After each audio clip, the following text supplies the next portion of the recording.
Yo, what's up mga kalapatids, and welcome back dito sa Jepoy Love TV. And for today's video natin mga kalapatids, mag-aabang tayo ng ating tatlong warriors.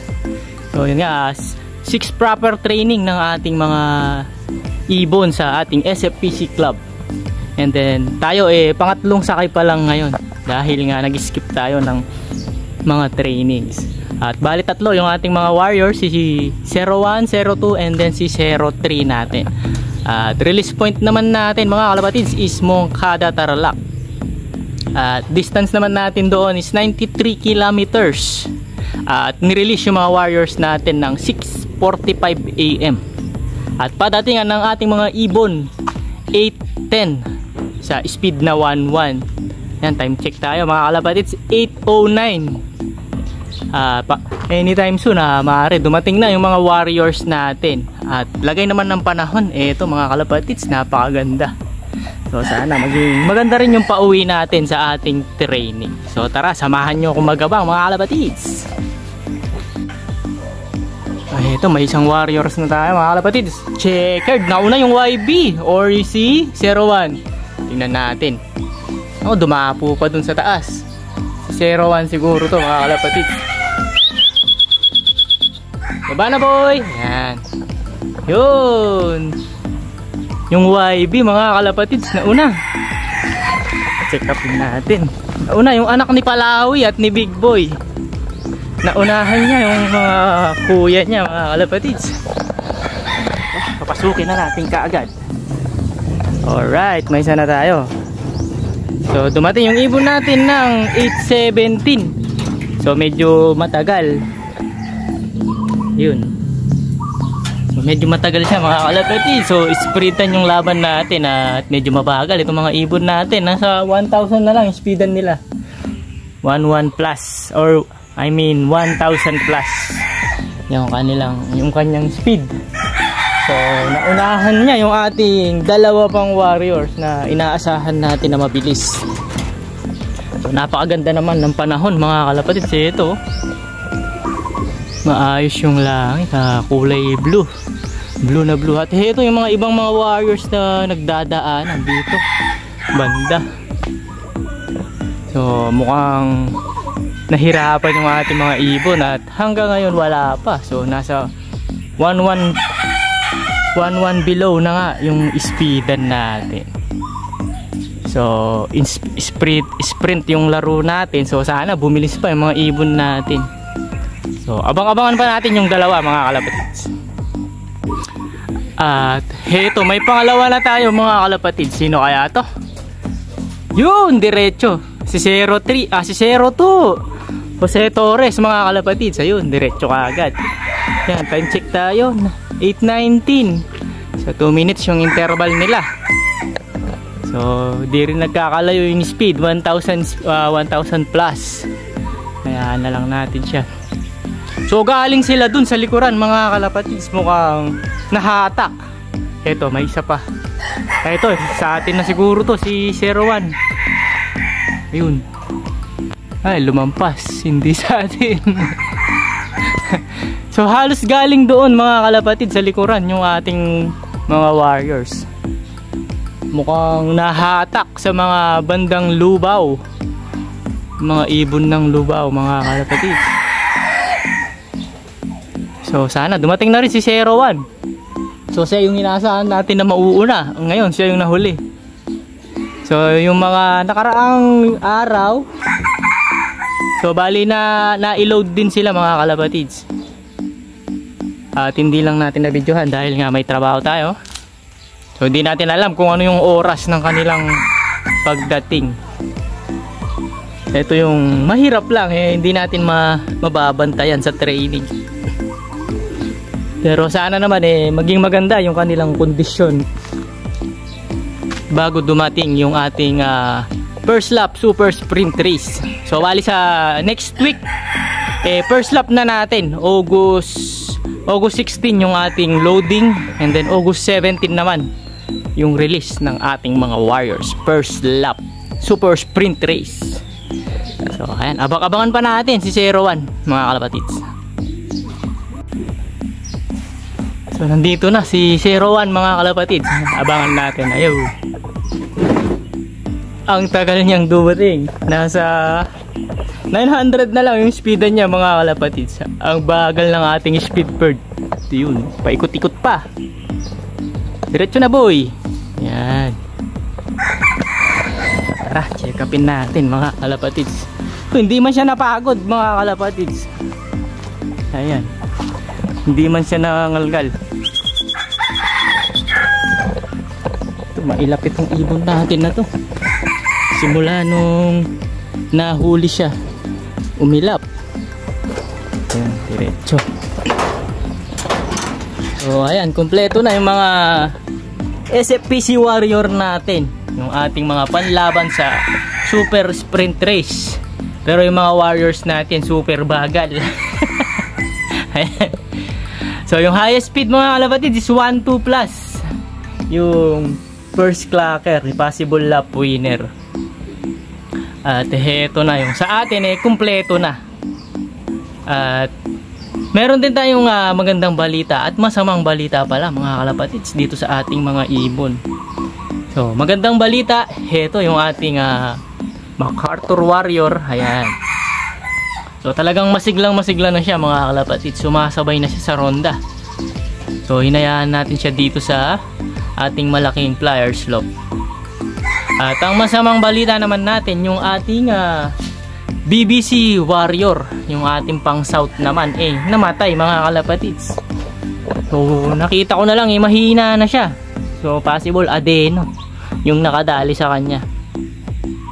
At yun na nga dahil namatay yung ating BBC Warrior, nagsalang ulit ako. So baka sakali makahabol. So by January or February yung first training siguro nung ating south. So ngayon August, September, October, November, December, January. Possible 5 months, 4 months wala, hindi na aabot mga kalapatids. So yun lang sayang, anak ko yun ni 104 yung ating namatay na ibon. Yung ating isang South Warrior. So akala ko nga dati ito yung mamamatay, itong ating MacArthur Warrior. So ayan, nakasurvive siya mga kalapatids. So tutuloy natin to. Sana magtuloy-tuloy na talaga yung kanyang paggaling mga kalapatids. So far so good naman yung kanyang pinapakita mga kalapatids. Napaka ayos ng kanyang lagay. At ayan, ito yung ating anak ni Speedy. Speedy bagal siya mga kalapatids. Sprint yung laro natin, ang babagal ng mga ibon natin. Ayan, so yung high speed natin ito yung anak ni Palawi 1000 plus, and then yung sumunod 900, and then ito ayan 900 din. So ayan, nandito lahat yung ating mga warriors. So yung nasa kabilang loop sumama dito kaninang pinakain ko. Ayan yung ating mga NDR warrior. Ayan yung ating white flight, napakaganda. And grizzle. Ayan. So heto lahat-lahat yung ating mga ibon. At ito pala yung ating si 02. Ayan mga kalapatids. Ayan yung ating Jose Torres. So ito medyo mabagal dahil nga palagi ko yung pakpak nito masakit pa. Dahil yung dulo ng kanyang pakpak patubo pa lang. Ayan, kita nyo mga kalapatids. Yung kanyang pang 10 na primary. Or pang 9 yata ito. O pang 9. Merong isa pa siyang ilalaglag. So titignan natin yung lagay nito dahil mukhang hindi siya fit mga kalapatids. Pero nung galing siya sa stock talagang fit na fit yung kanyang lagay. Pero ngayon mukhang hindi. So pwedeng hindi natin siya ituloy. Ito talaga yung super fit mga kalapatids. Tingnan nyo naman yung kanyang tindigan. Napakaangas ng tindigan ng ating si 01, anak ni Speedy natin. Ayan. Napakaganda ng tindigan niya. So sana pagdating sa dulo, medyo dulo-dulo na humataw na itong ating ibon na to. So yun lang yung aabangan natin eh. Sana humataw nga itong Warriors natin na to. Napakaangas ng tindigan. Sa pormahan mga kalapatids, may ilalaban nito. Hindi ko alam sa pabilisan. So yun na lang mga kalapatids. So sana lang gumanda pa yung performance ng ating ibon. So nga by next week na nga pala yung ating first lap. So bibigyan na natin sila ng mga supplements starting tomorrow. So ngayong gabi pupurga ko sila. So siguro itong dalawa na lang talaga yung itutuloy natin. Itong si 02 mahina yung lagay niya sa tingin ko hindi niya kaya.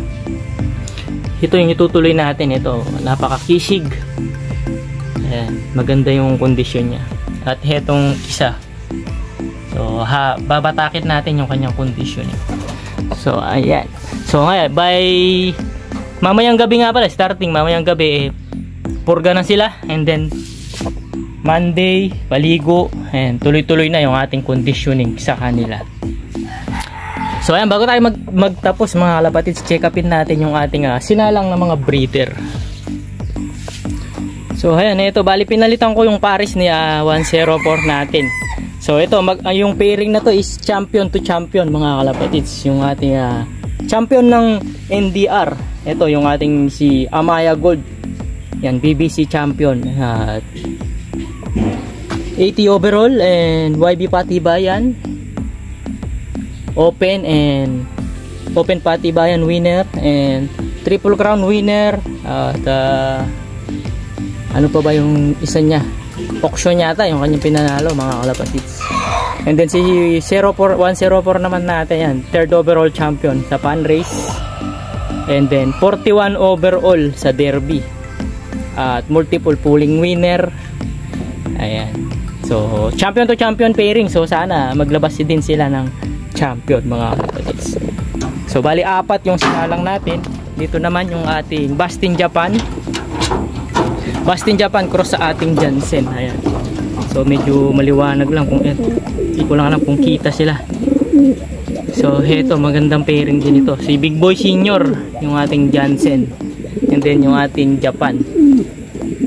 Ayan. So 4 yung nakasalang dito. Dito naman yung ating Vandenbroek. Ito mga Warriors natin ito, nagparisan sila. So hiniwalay natin. So Vandenbroek and then Morris Gordon, Josephine Line yung ating kak. Ito yung kak natin, yung checkered. And then ito naman yung ating Vandenbroek. Yung ating checkered. Ito mga Warriors natin, North and South naman sila. At dito si Boy Tapang. Ito yung ating Banlun, si Boy Tapang, Banlun cross sa Bastin Japan naman natin ito. Hindi yung kanyang kapares pure Beckert naman. Or 75 Beckert at 25% na Gordon itong ating Beckert na to. Kulay brown. So, titignan natin kung sino mauunang mangitlog sa kanila mga kalapatid. So, hindi rin naman natin lahat papipisain. So, nagsalang lang ako ng 4 para kung sino yung mauna sa kanilang 4. So yun yung papalimliman natin. At i-break din natin yung mga mahuhuli. So ayan. Dahil nga yahabol lang natin yung ating BBC South. Dahil nga namatay yung ating warrior doon. So sana makahabol tayo. Titignan natin sa mga pairing natin na to. Heto, naka-relax na yung ating mga warriors dito. So maya maya papakainin ko na sila. Do yung ating ibang mga warriors dito ay kumain naman na. So bali yung 3 na lang yung papakainin natin. Ito yung ating si 02. Titignan natin talaga kung itutuloy natin siya. So ayan mga kalapatid, so that's it for today's video natin. Update lang sa ating mga warriors. At 3 out of 3 tayo, Moncada Tarlac, 93 kilometers air distance. So ayan mga kalapatid, so salamat sa panonood sa ating video at salamat sa mga pagko-comment ninyo. So sana suportahan nyo pa ako hanggang dulo at pag-like natin and share yung ating video para maka 1,000 kaagad tayo na subscriber at makakapamigay na tayo ng ating mga ibon, yung ating mga tested warriors and breeders. Yeah. So that's it for today's video mga kalapatids. Please like, share, and subscribe Jepoy Love TV at mag-comment na rin kayo. Yeah. Good luck sa lahat ng may karera and congratulations mga kalapatids sa lahat ng nakapagpa-uwi na. And ingat lagi mga kalapatids. Bye bye.